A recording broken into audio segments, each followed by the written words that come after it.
They talking all of this madness, talking all of this madness, talking all of this madness. They talking all of this madness, talking all of this madness, talking all of this madness. They talking all of Hello, everybody, and welcome back to another edition of Matt Madness Unsanctioned. I'm Ron Pasceri, columnist for TJRWrestling.net, joined once again by good friends Paul Carboni and Joe Lafferty. I didn't pick up the last time that was your Larry Zbyszko, but I do like that. Anybody who watched Nitro knows that. Yeah, which I didn't, so that showed my colors. I did not watch Nitro really at all. Which, actually, maybe that brings me to the first thing I want to bring up, because you and I talked about this before our previous show.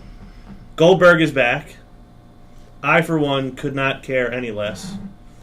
In fact, I really have refused to even talk about it on the show. Oh, you're such a petulant little passive-aggressive whining. What I will say is, I gave him credit for his return. The promo he did, I thought was good. Dude, he cried. He did. I appreciated that. He cried like twice. I appreciated it. I appreciated him bringing his kid out, him hugging all those kids in the crowd. Get to the butt. What didn't you like? Everything else. He looks so old. I never thought he was interesting or entertaining in the first place. I just thought he sucked. Are you sure you're a wrestling fan? I am sure. Oh to me, I always looked at him as he was like a less charismatic, roided up Stone Cold Steve What? Austin. Is he old because he has gray facial hair? It takes one to know one there, Chief. Yeah, but I have only have some. Mine's not all right. And I'm not pretending like I'm who I was 20 years ago. Ron, you're a wrestling fan. You're a smart guy. Uh-huh. You know that wrestling is about the moment. I do. It's about moments. Mm-hmm. Who's a bigger moment creator at this point that they can bring back than Goldberg? You don't think it's Sasha Banks and Charlotte? Oh, good grief. This thing's going to end before it gets started. And my answer to that is when Angle finally comes back. Oh, boy.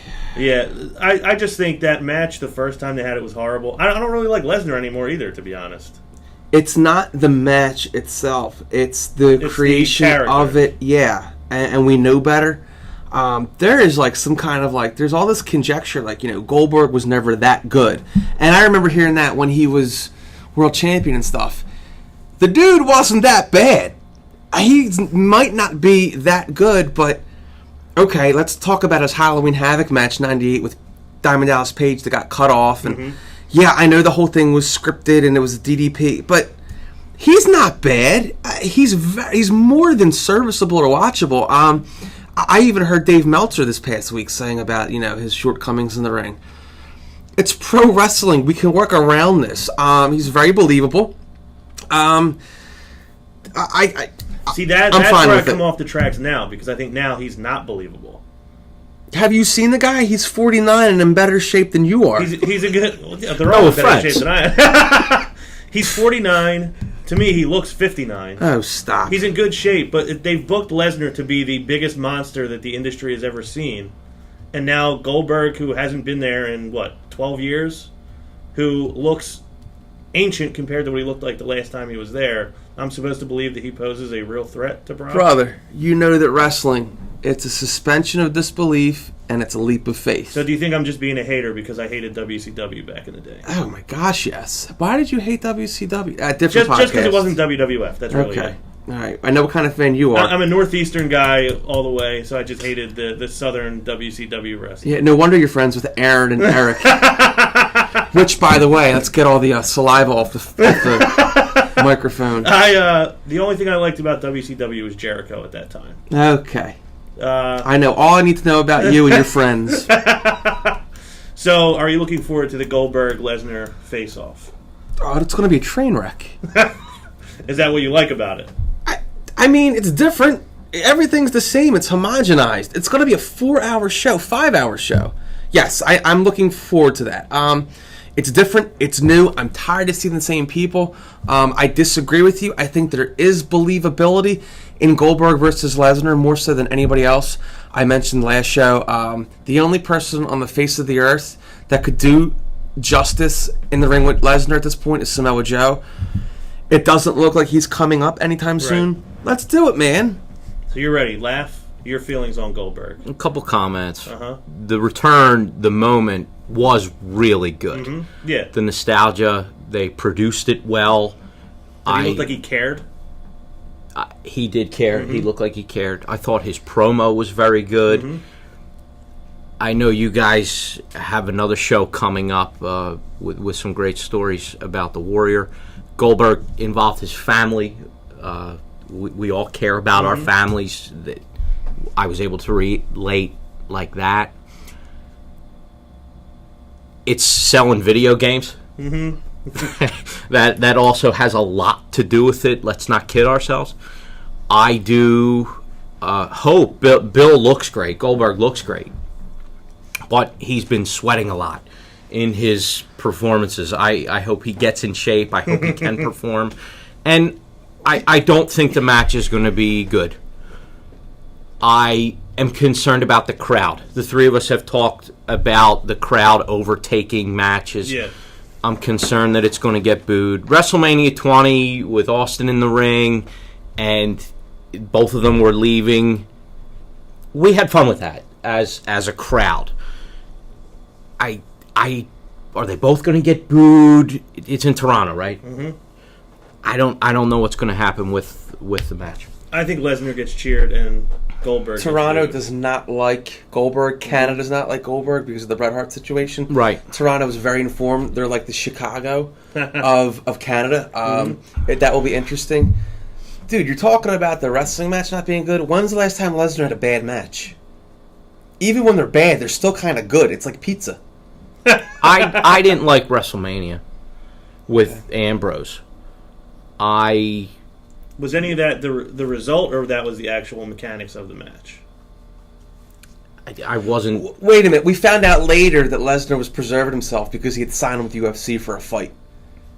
We found that out after the fact. He's going to be fine with Goldberg. Aren't you into something new and different and nostalgic? Yeah. Then what's the argument here? I'm ready for it. All right. Yeah, so I'm the only one out on this. My thing is I never cared about Goldberg. So how familiar are you with his body of work? I've seen a few matches here and there. A few matches, you say.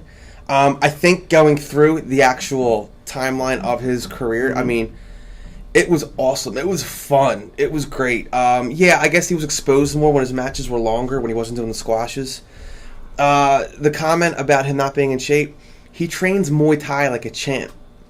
It could be argued he's in better cardio shape now than he was 15 years ago. He's smaller, but I wouldn't test him. I'm not worried about his cardio. Ring rust is a different ball game. I know that he fell when he was throwing knees on Rusev. WWE very deftly edited that out. It's going to be fun. It's going to be great. I'm actually, oddly, in a very weird way, because I don't anymore, Ron, I'm looking forward to Survivor Series. I genuinely don't look forward to their shows anymore because, to me, it's an investment of time. I'm looking forward to this. The elimination, then it's old school. There's a lot. They could have gone old school with this if they really wanted to go outside the box and really made this a nostalgic pay-per-view. Of course they won't because they're so married to their formula. So you would have preferred if they went straight up nostalgia Survivor Series this year? They haven't done like a Raw old school in a while. I love it. And not because I'm like, you want the gobbledygook to come back. Let's not go that far. But they could really give you something to sink your teeth into, right? It's different. I like when they do different. This is the last time we're going to see somebody this caliber. WWE 2K17, they've done Sting, they've done Warrior, they've done Goldberg. There's nobody else they can bring out of the mothballs. And Angle, I don't think, carries the weight of either of those three. Any of those three, I should say. So, we'll see. Well, this gets back to another conversation we had before the show about there being like barely more than a handful of guys who have 100% name recognition. Angle's a guy who's beloved by wrestling fans and who is a great wrestler, but you're right, he doesn't have quite the same mainstream name appeal that Goldberg does or Brock Lesnar does. Nope. But I would be thrilled to see Angle back, and I hope it happens sooner rather than later. So basically, I'm just being a Goldberg hater, and that's the end of that. I've said this before, it's okay to have an opinion even if you're wrong. And I'm wrong on this one. Absolutely. Well, you disagree with me, so you must be. We'll see if my opinion changes after Survivor Series. Okay. James Ellsworth. We talked a lot about The Miz at the beginning of our last episode. James Ellsworth I find interesting because he kind of is getting jammed down our throats a little bit. But like you said, it's something different. And I like that he's a nobody who is actually playing a part in the biggest story. It's not that it's about him, but he's actually being used as a story device between Dean Ambrose and AJ Styles. I think he looks hilarious. I think him taking a beating just cracks me up every time. Him getting dragged up the ramp smiling and the way he gets thrown out of the ring, I love. Even David Otunga had a couple good comments because of James Ellsworth. The no chin music I thought was great. And when I think Dean or AJ put him in a chin lock, or a rear chin lock, he said, he slipped right out. I thought that was hysterical because of the whole thing with no chin. The other guys that are regularly on the show do not like James Ellsworth at all. I think he's entertaining. I think it's funny. I don't want to see it as part of the main event going forward for months and months, but for right now, I think it has been like a fun thing they've done on the show for the last month. Am I wrong on this one? Either one of you. Who wants to take it first? I feel happy for the guy. Me too. It wouldn't be too different, much different, if the three of us were in that same role. Yes, he's been in the indie circuit, and I think you did some research, and his tag team was pretty ugly. Yeah. That is awesome. Did you know that? Yeah, I did. He was on Jericho's podcast. What a great name. It's awesome. We talked about how Vince has everything laid out, and stuff doesn't happen naturally sometimes in one of our last real good episodes. Thanks for watching, everybody. This happened out of nowhere. I like that aspect of it. I feel good for the guy. I like that this just happened. I don't want it to go on too long. Yeah, now's the any time longer. I don't want it to go on. And it's the main title. I don't want the main title. I don't want him involved in the main title. I want AJ to be the big champ that no one can beat. That's how it should be, right? Him and Ambrose have had some good matches. I do think Orton is next in line for him. Right? And they don't know what they're doing with Orton and Wyatt. It's been all right. It's been all right. I'm happy for him. This story happened out of nowhere. Vince is jamming it down our throats. But get out of the title picture now. Well, you know, the mirror of it in TNA, TNA has Grado. I don't know if you guys are familiar with Grado. How this guy has a contract, I have no idea. How he's on national TV and Austin Aries isn't, again, no idea. You know, Grado was in some kind of battle royal a couple weeks ago or something or other where he was actually contending for the world title, and it was so laughable. And it's like, there's a place for comedy, but, you know, I was like mortified that TNA is taking the world title, and at the time it was held by Lashley, and Grado was in this battle royal and just being like a goofball, and he gets eliminated, and it's like, yo, bro, I get your gimmick. I know what you're doing. I also know that you're over in the United Kingdom like no other. But the way he is positioned, hopefully WWE is smart enough not to do with Ellsworth, and that they put him in like a position of contention like TNA does with Grado, because you can't take it seriously. And you know, you look at like Ric Flair in the 80s with like, you know, the Mulkey brothers, and he would take these J-Brones and they would have these great 45-minute matches, but in the end the champion's got to look strong. Like you said, yeah, it's been fun while it lasted. Hopefully they pull the plug. This past week, we know when Vince likes something, he really gets to liking it. I don't want it to be Santino all over again, where, you know, too much of a good thing becomes a bad thing, and in WWE, like that, you get tired of it. Yeah. I felt this week that it was too much. And I'll tell you one thing. The super kick he threw on AJ 2 weeks ago was beautiful. That was really nice. But beyond that, you know, this past week, it was like, all right. I mean, and let's think about this. Lance Storm, who's a stickler for details. You know, if you're told not to go to the ring, and you go to the ring, if it was you and me, you know, you're on national TV in your beautiful Baywatch shirt. You're welcome. Look how I worked that in there. You're getting arrested. You're getting dragged out, cuffed, and So they need to kind of like, again, the lines of reality, that fourth wall kind of deal, are getting blurred in such a way where it's, come on, let's try to take things seriously. Yeah. You know, but again, they're stuck on the face side on SmackDown. Cena's out until December 26th filming True, the new reality show. I almost called it True Grit. Is that what it's called? Something along those lines. What's it called? I don't know what it's called. I'll bet Super Brawl Saturday. Aaron and Eric know because they're probably Cena fans. Marks. But, like, I don't know. Let's be done with it, and let's get somebody else contending besides Ambrose, and please, let's not make it Randy Orton. Is there anybody on that roster you would make it, or is that kind of where they're stuck? I would go with Naomi over Randy Orton. So you're feeling the glow. But I am automatic fast forward with anything Randy Orton. Like, oh my goodness. Out of all the moves to bring out of the dust balls when you reinvented yourself, you brought back the friggin' Garvin Stomp. I watch Randy Orton and I feel like he doesn't even want to be there. See, I said that about 3 weeks ago. Randy Orton does not like professional wrestling. I don't like Orton either. He doesn't like getting hit. He doesn't like taking, but you can just see it. But they're married to him. When he was out for those 10 months, I was very happy. Yeah, me too. But I made that comment on the show that I feel like he doesn't look like he wants to be there. He doesn't. I didn't feel like anyone agreed with me, so I'm glad that someone said And his that. wife is due the week of Survivor Series with the child, so I'm hoping somehow it gets him off my screen. He's going to be in the title picture for as long as he's around. So now, Joe, you mentioned Wyatt. Do you feel like there's anything interesting that could happen to him through dealing with the Wyatt family? No. Paul, you feel the same way? How do you feel about Bray Wyatt? I like Bray Wyatt. We talked about it last time. I loved that Wyatt feud with the Shield. Mm-hmm. The matches were good. I liked the Wyatt match with Daniel Bryan. I almost call him Bryan Danielson. I've always that time period for Bray, when he was new, when he was fresh, it was good. Nothing good has happened to him since, unfortunately. Yeah. Now, Paul, I know you were clicking the channels at the mere mention of Bray Wyatt. Fast forwarding. Okay, have you always felt that way, or is that...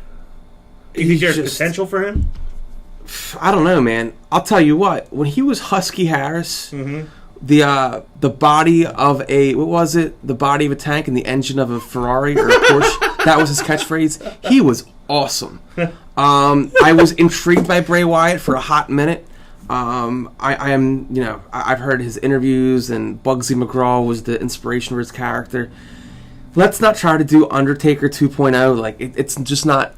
It's just leave it be. I do not watch his promos. I fast forward them. He says nothing. I love his entrance song. I don't mind him in the ring. Beyond that, the mystique of the character, it does nothing for me.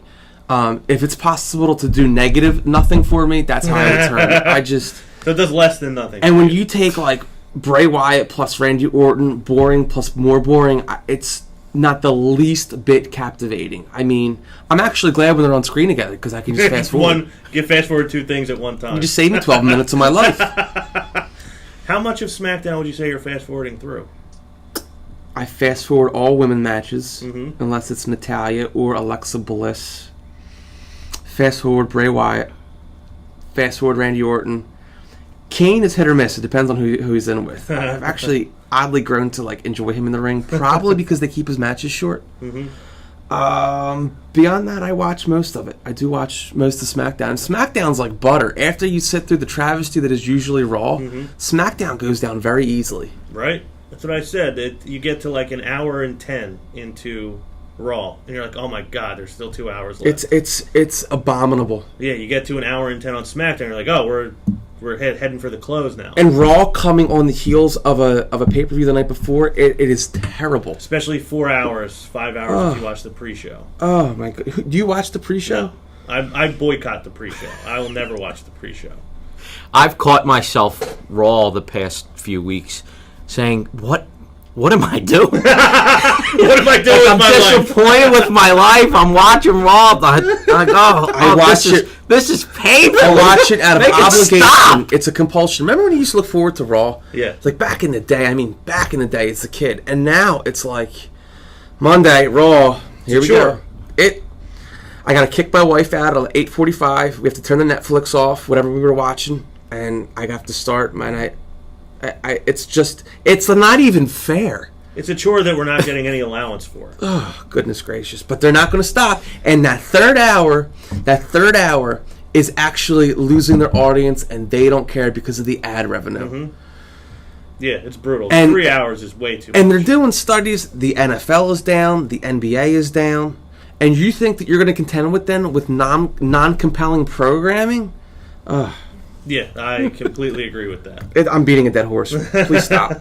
So let's shift gears quickly from the current product and talk a little bit about, a little bit of historical product. Because clearly it doesn't seem like a lot of us have a lot good to say about what's going on now. Stone Cold Steve Austin, one of the biggest stars of all time. One of? Arguably the. But I know you have a little bit of an issue with Stone Cold Steve Austin. And I'm kind of curious what it is, because you haven't told me this before. I just know there is an issue. Small issue. It's been building.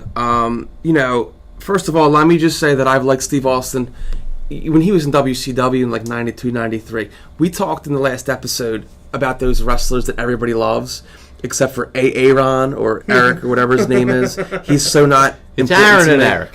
Whatever. This is my chair. You spit on the microphone. Everybody loved Stunning Steve in WCW. You could just see that it factor. Again, he's like Regal. He's like Jannetty. Very likable, very talented, very apparent to the viewer. I've always liked Steve Austin. His reinvention of himself after his neck injury, tremendous. I listened to all his podcasts. To hear him break down and analyze wrestling, he knows his industry. It's like brilliant. And I love hearing him when he talks technically. He repeats himself a lot, which is fine. I get it. Some would say the same about me. The issue that I have with him is when he critiques the current product, he comes across as hyper cynical. Okay? Now, I read an interview with Kevin Kelly. This was during the Chris Benoit, Shawn Michaels, Triple H feud in 2004, leading up to WrestleMania. It's a very famous interview segment. Michaels busted out a super kick on Benoit. Benoit had this awesome sell where he took the super kick on the chin, and he stood there for a second, then he took the face bump. It was awesome. They always do where somebody gets the leg up in the preceding weeks to the show. And I remember reading Kevin Kelly, who had been released by the WWE, and he said, I guarantee that they scripted Benoit not even to make eye contact with Triple H or Shawn Michaels so as to look weak. Because remember, that was made into a three-way because they didn't think Benoit by himself could have headlined the show with Triple H. Yeah. Michaels kind of backdoored his way into that match. And I remember Kevin Kelly giving us kind of like an insider's perspective into the scripting of the matches and even the interview segments where you looked your opponent in the eye. We are in a heavily TV-produced era, okay? Steve Austin is always saying about how these young guys got to do something different, or the proverbial brass ring that became the talk of the town when Vince was on the Stone Cold podcast. And Austin seems to put the onus onto the workers of today for not succeeding. It is not their fault. How can they? We're not Stone Cold Steve Austin. Stone Cold always talks about having, I should have called an audible and not turned heel at WrestleMania 19 and gone with Vince. You can do that. You know why? Because you're Stone freaking Cold Austin, the biggest draw in the history of the business. If Zack Ryder calls an audible, where do you think that gets him? A pink slip, and he's in the checkout line at the grocery store the next day paying with food stamps. I get irate at the fact that he kind of like calls out the wrestlers for not doing things differently. And I took some notes here. The most recent podcast you did with Kurt Angle, he prefaces his statement saying like, I don't want to be the guy that says, like back in the day when I did things. Then he doesn't. And then he goes, back in the day when I did things. And he talks about the match structure, and he was saying that there's no selling. And the guys don't sell. You've got 3 minutes to get yourself over on Raw. Oh, by the way, Ron, as you're walking out, including your entrance, we've cut that down to 90 seconds. So, you're beholden to so many different masters, okay? And Austin drives me crazy because he should know better. He knows the power that he wields and that he wielded, and that these guys don't. Zack Ryder tried to get over. He went outside the box. He's been a hamster in a cage for 6 years. Dolph Ziggler tried to get over based on work rate. They've beaten him like a drum. How can you expect these guys in such a heavily televised product, which is the result of the Attitude Era? They had to be marshaled in. And then they wanted to kind of reinvent their image and add revenue. And then Linda decided to be political, so they cleaned it up. So yeah, it's scripted down to the second. Yet you're calling these guys out. It's not their fault, and you should know better. Like, you want these guys to have a living. They're walking on eggshells. It's not a very pleasant experience backstage. He should be a little bit kinder about that. And, like, not continually kind of look for, you know, some kind of rebel without a cause who's going to change the face of the industry like I did. It's not 96 anymore. It can't be done. Kurt Angle's advice about the no selling was, well, hey, if you get stuff ripped out, then start with the heat. Start with the heat of the match. He was talking about locking up and things like that. Look, I get it. It sounds really good, but being hypercritical when you're on the outside looking in, and it's not in fairness to the wrestlers today, it really rubs me the wrong way. Like Austin talks about, you know, I'd go in there with a fishbowl. We'd have 5 ideas and we fill it in. It's 2016. It's an entirely different ball game. Again, scripted to the point where you're told where to look at an interview segment. Yeah. I'm done. I agree with that. Or what Nia Jax did with the pin. Did you see that on Monday? She made sure she was facing hard cam. Yep. Yeah. That's WWE Performance Center 101. Yeah, it's ridiculous. He called out Dean Ambrose saying, you know, I feel like you're resting on your laurels, and if I was you, and Ambrose I would try didn't to push it. Ambrose didn't take the bait. No, he which didn't. is a very awkward kind of way to deal with it. It did, but I looked at it like, okay, on one sense, you could look at it like that shows you the amount of respect he has for Dean, that he would try to tell him that. But how do you not know that Dean can't? He can't. It's not a won't. It's a can't. If Austin wants to advocate, the conversation to be had is with Vince and Kevin Dunn, not with the guys. It bothers me because we're going to be talking about this brass ring forever now since Vince said it, and I believe Cesaro jumped on it. Yeah. What are you talking about? Zack Ryder invested like 20 G's of his own money into his YouTube show, and it got him, a U.S. title run? Well, whoop-de-doo. Yeah, so laugh. You could probably count on less than one hand the amount of guys who can take some chances in WWE right now. There's Cena. Who else do you see that even could take any chances with their character? I think they're giving some flexibility to The Miz. The Miz gets some. I think Jericho gets some. Goldberg was not scripted on his comeback interview. And look how good it was. You just remarked on it. Did you know it wasn't scripted? He was not told what to say. Talked about his family, did the deal. Yeah, we've had this conversation before about it being organic, about it. You've used the word homogenized, I think it's the perfect way to describe it. You, I believe, brought a topic up on one of our shows a couple weeks ago about the Attitude Era. Those guys got to develop their characters, and a lot of it was based on their own personality. They don't get to do it now. Like I said, Cena, The Miz, they don't even give Roman. They want to make him the guy, but they keep him so in a little box that I can't imagine you're out there feeling comfortable about what you're doing. I don't think they handcuff. I've told you about this. I think they let Enzo make up his own jokes. I don't like him. No, you don't. I don't think he's funny. I enjoy not laughing at what he says. The reverse pop. Yes, I pop for myself when I don't laugh at what he says. But other than that, everything is scripted, yeah. It takes a lot away from the show. It takes a lot away from the characters. And like you said, it does suck to have somebody in such a prominent position who's giving advice that no one can take. They can't throw stuff at the wall to see what sticks. Steve Austin, again, he repeats himself. He said, it was 7 years before I got comfortable in the business. These guys can't get comfortable quite the way that he did. It is not that. He loves the word organic. Steve Austin, let's have a drinking game. Every time he says organic during his podcast, take a swig. There's nothing organic. It's an oxymoronic term to use when we're discussing this product because nothing is organic. The fans are the only thing about the product that are organic, and we know how hard that we're squelched down. Yeah. Hashtag Daniel Bryan. Even the fans in a lot of cases aren't organic. No. Like the requirement to throw a "This is awesome" chant, or even Goldberg, I think, not to get back to that, but I don't know that people were cheering for Goldberg on his return because they were cheering for Goldberg. It's like, oh, we're supposed to go crazy to like this guy. Nah, I think they were cheering for him. See, You're such a hater. I am. My man, stop. I do think like there's certain obligatory chants that just have to come up. What is an obligatory chant? Like, really? Like, you're talking to an ECW Arena original. There's no such thing as an obligatory chant. There shouldn't be. Well, crowds nowadays are trying to, like, get themselves over. If I went to a Full Sail University taping, I would be dragged out in handcuffs. I would be arrested because I would fight every moron there with their "this is awesome" chants. And you deserve what? What do you even deserve? What are you talking about?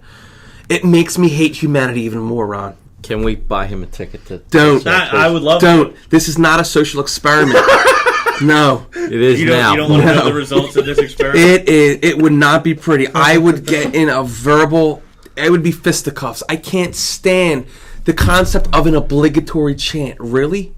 Are you kidding me? You're not doing this. You're doing it to get on TV and a rag with your buddies. Exactly. That's how it felt at SummerSlam. It was just like waiting for the next time they could get to do one of these dumb Can't do it. There's a rumor going around that you have some bright pink medium shirt from Express that you like to wear and talk about. I want to send you to Full Sail in that shirt immediately. I can neither confirm nor deny.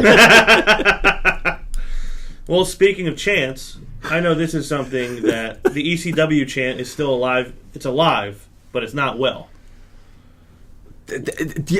Okay. All right. My first ECW show was in, like, Allentown in 1994.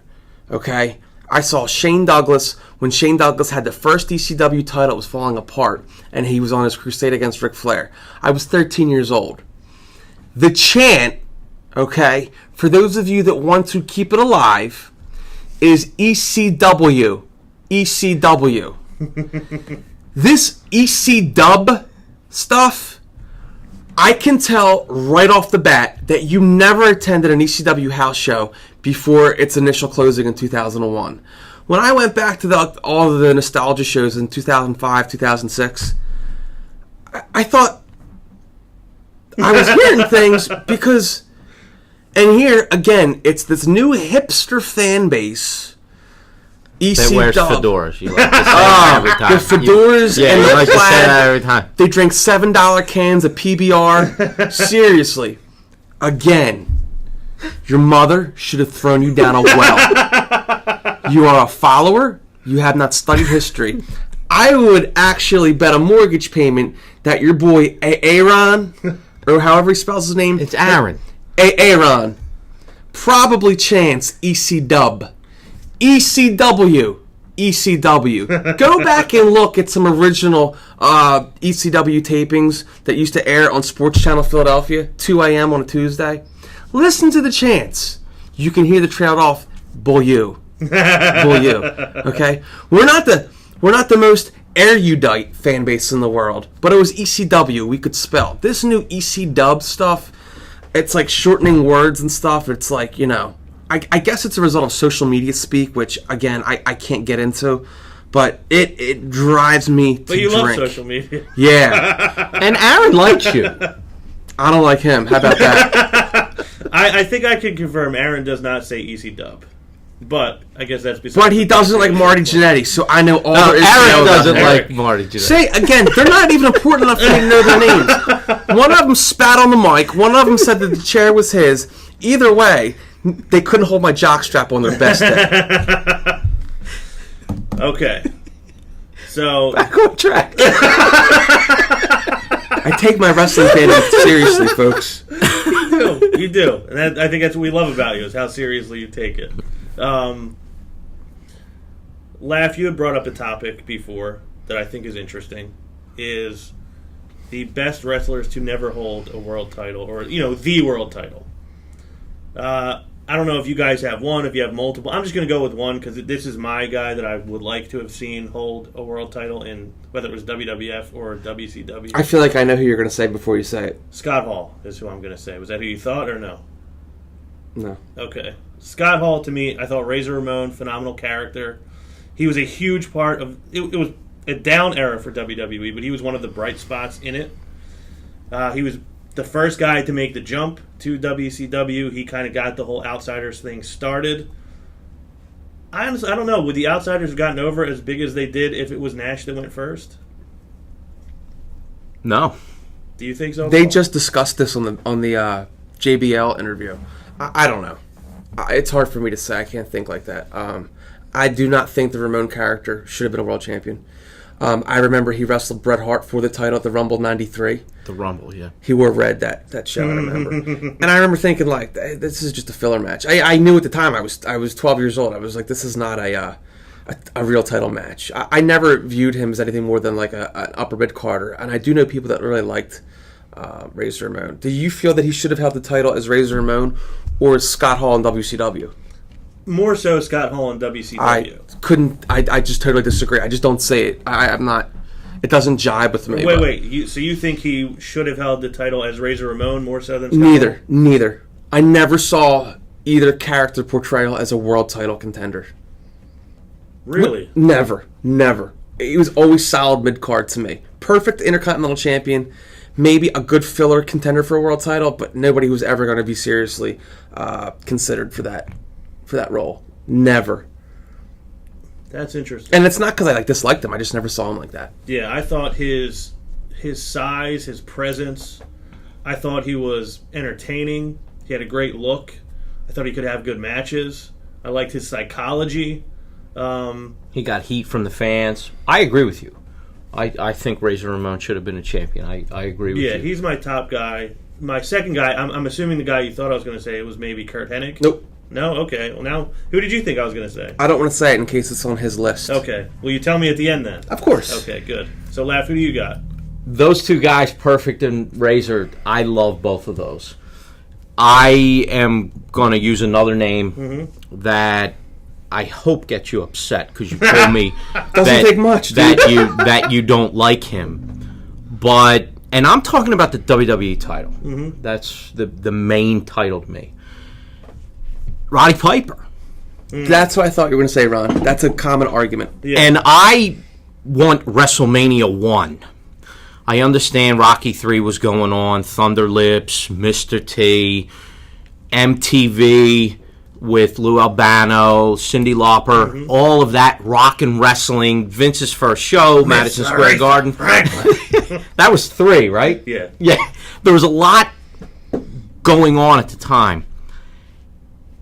I think it would have been a better story if Piper was the champ there and the ultimate babyface of all time, Hulk Hogan, went over on Piper in the main event at WrestleMania 1. And it didn't need to be a clean win over Hogan. Orton could have hit him with his forearm, with his cast. Orndorff was involved. Orndorff could have done something to give Piper the cheap win. Piper should have been champion going into WrestleMania 1 with Hogan going over. It would have been wonderful. Piper's my answer. I love they were even fantasy booking the original WrestleMania. Thank you. Now, Paul, best wrestler never to hold a world title. I wanted to just touch on the Piper thing real quick. Do you know why Piper never held a world title? Well, go ahead. Can I guess? Go. I don't know. Okay. Hogan didn't want him to beat him. That's not it at all. He never needed to. That's what I was going to say. He never needed the belt. He would have said that himself. I think he would have wanted the belt. Roddy Piper did not need the belt. Same thing for Andre. Didn't need the belt.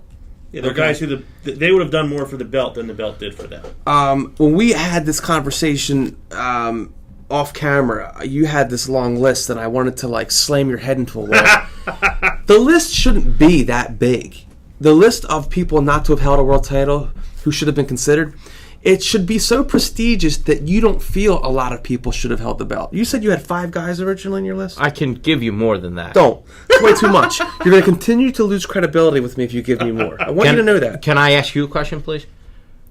The build-up to WrestleMania 3, when, with the Hebner screwing Hogan, the Hebner brother screw job. That was WrestleMania 4. February 5th. That's what I meant to say. Thank you. First date, I think you dropped. What does that show in the history books? Is Andre and the $1 Million Man, are they shown as they're not really considered champions. In the PWI Almanac, it basically went from I want to say it went from Hogan to Savage, but there was a footnote on Savage's name which gave the explanation of Andre won the belt under questionable means, tried to sell the title, that was null and void, didn't count, and then it was decided at the WrestleMania 4 tournament. As best I can remember from the PWI Almanacs, which I took and still do take as gospel. I have one of those. I'll bring the next time. I have them all. That's fine.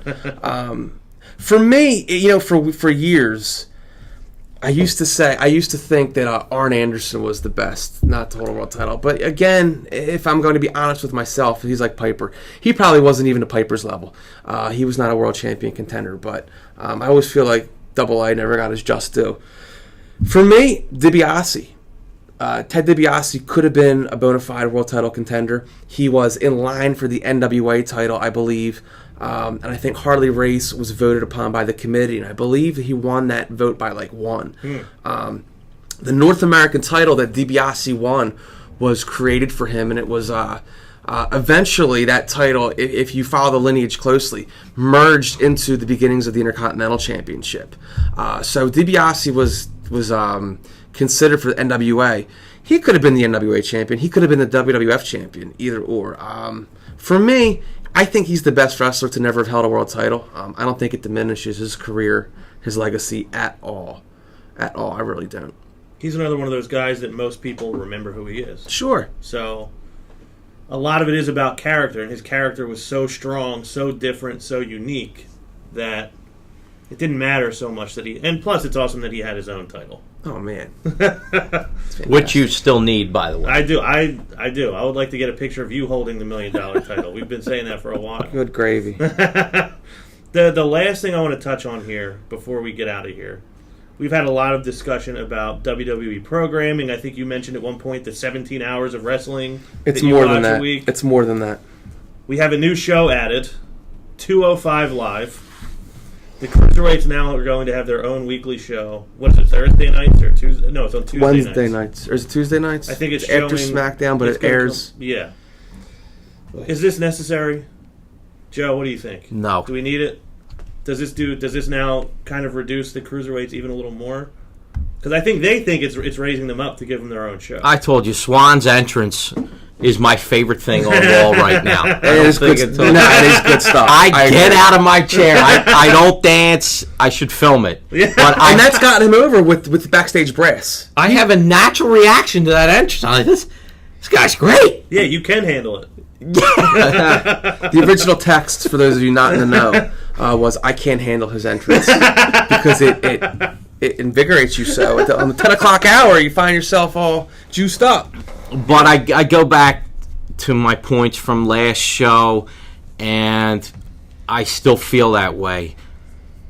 It's not the main title. I feel like they're getting too much time. There's other guys that should be showcased more during Raw. Mm-hmm. Like Titus.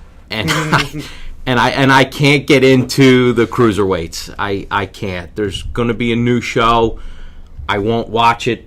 If the two of you or other close friends tell me to watch a match, I'll go back. If I read about it online, you missed this, I'll go watch it, but I won't watch it live. Paul? I'll watch it. I hate it. And you're thrilled about it. Oh, my goodness. It is like... I enjoyed the Cruiserweight Classic. Maybe it's because it was the summertime and I was off, but... I'm sure that was part of it. I got to be honest, it's probably the only good thing you've done in your life, Laugh, but when you introduce the concept of the Cruiserweight title, the way it's being kind of, it's so insular and pigeonholed in its own, like, brand almost, that it kind of, like, it takes the concept of going for a world title. I never thought of it like that. It's the only good thing that you've brought to this show. It really made me think about it. Beyond that, everything else is brought dribble. Something. Yeah, something. He's 0 for the one for everything else. Gee whiz, what is Vince thinking? Is it a Triple H passion project? Is it an ego thing? Like, they've got to understand that less is more. They're making money hand over fist.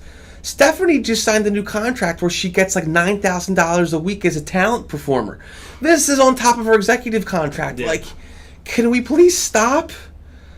I'll watch it. Yeah. I haven't decided if I'll watch it or not. You will. Yet. You're going to get sucked in. No, you're watching it just because it's there or because you like these guys that are going to be I do like the style. I do like the guys. I do like that they give a forum.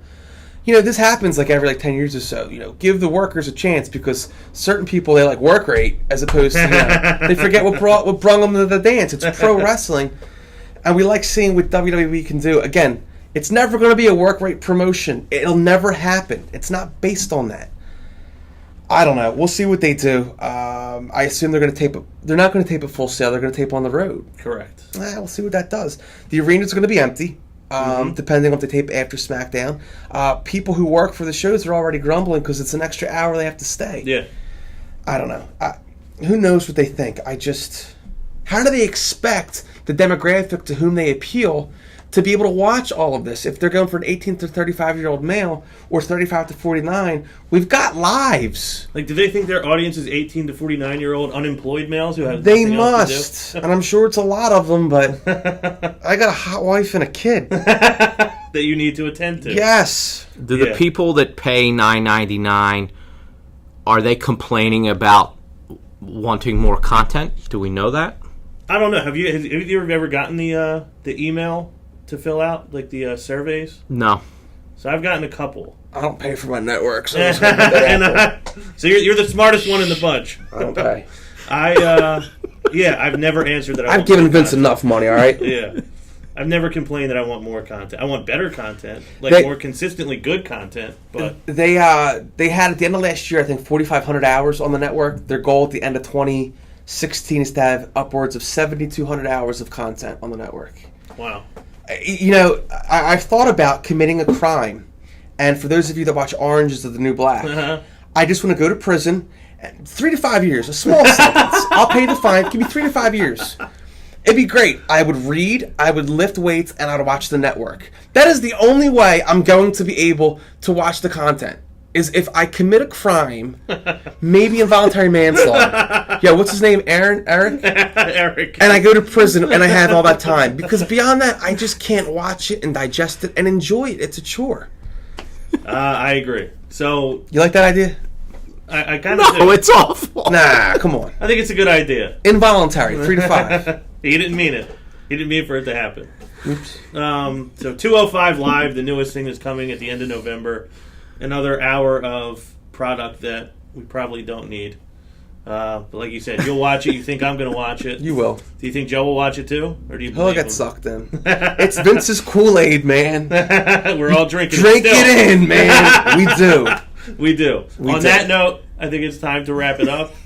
Paul, great to have you on the show. Thanks again, Ron. Joe, great to have you as well. Ron, thank you for having me. No problem. That is Matt Madness Unsanctioned for this week. I am Ron Pasceri for Joe Lafferty and Paul Carboni. We will see you next time. They talking all of they hop on the top rope, by the land with this elbow. Got him now, put him down right now, hit him with the palm handle. Tuning up the band, y'all don't understand. Fist of Superman, it's a SummerSlam. Here we go again. Fans marking man, I hate my balls. Shut the Vince McMahon, it ain't safe to land off the cell. Fans love it, ain't hard to tell. Talking madness, awesome. Well, what I'm cooking, man, y'all off the smell.